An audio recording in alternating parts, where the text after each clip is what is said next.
Medina সুবহানাল্লাহ। কার মনে বাসনা নেই, কার মনে ইচ্ছা নেই, কার মনে সাধ নেই, যে জায়গায় আপনার আমার আকা আকা মুস্তাফা জনাবে মুহাম্মদুর রাসূলুল্লাহ সাল্লাল্লাহু তাআলা আলাইহি ওয়াসাল্লাম যে জায়গাতে নবী আমার জিন্দা না মুর্দা, জোরে জিন্দা না, এটা আমাদের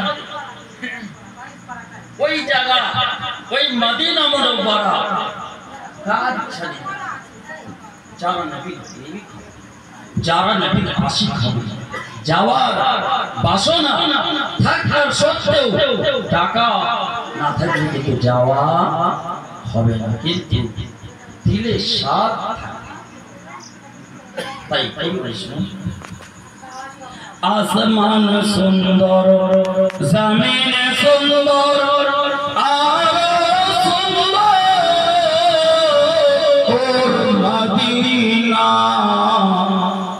মদিনা না দেখি মদিনা না দেখি কবর মাঝে নিও না আল্লাহুম্মা সাল্লি আলা সাইয়্যিদিনা মাওলানা মুহাম্মদ।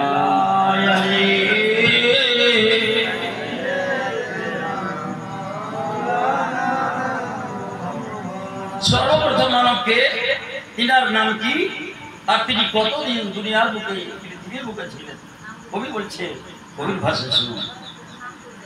আমাদের আদি পিতা তিনার নাম হচ্ছে হযরতে আদম আলাইহিস সালাম। সুবহানাল্লাহ। কবি বলছে, কবির ভাষা শুনুন।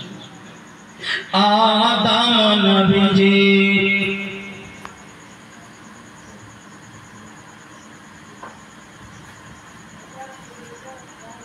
আদম নবীজি বাঁচিয়া ছিলেন হাজার বৎসর ধরিয়া। আদম নবীজি বাঁচিয়া ছিলেন হাজার বৎসর ধরিয়া, তবু তিনি চলে গেলেন, তবু তিনি চলে গেলেন এই জগৎ ছাড়িয়া।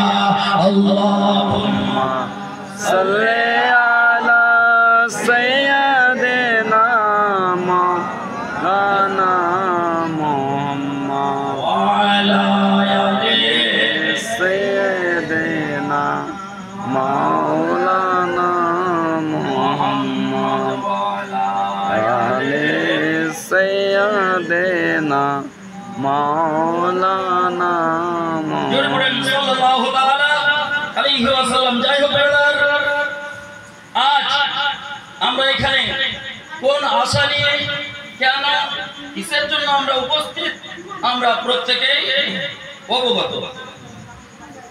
একটাই আমাদের উদ্দেশ্যটা হচ্ছে এই বাড়ির একজন যুবক ছেলে অথবা ছেলে, কি নাম বললেন, রাশিদুল শেখ, তার রুহের মাগফিরাতের উদ্দেশ্যে আমরা এখানে সকলে মিলে উপস্থিত হয়েছি। কেন, একটাই উদ্দেশ্য, আমরা ওই ছেলেটার জন্য আল্লাহ পাকের দরবারে দোয়া করব, প্রার্থনা করব যেন আল্লাহ পাক ওই বাচ্চাটাকে কবরে কি করেন, সহি সালামত রাখেন। আর ওনার জন্য আল্লাহ তাআলা জান্নাতি হাওয়া, জান্নাতি খাবার, জান্নাতি পোশাক যেন এনায়েত করেন। সবাই বলুন আল্লাহুম্মা আমিন।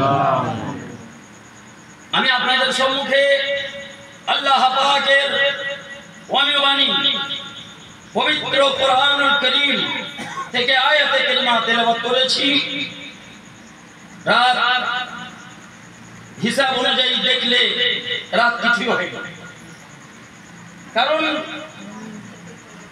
আজ আমরা মোবাইল ইন্টারনেটের যুগ, মোবাইল ঘাটতে, মোবাইলে আঙুল দিতে, কাজ করতে করতে আমরা রাত অতিবাহিত করি না।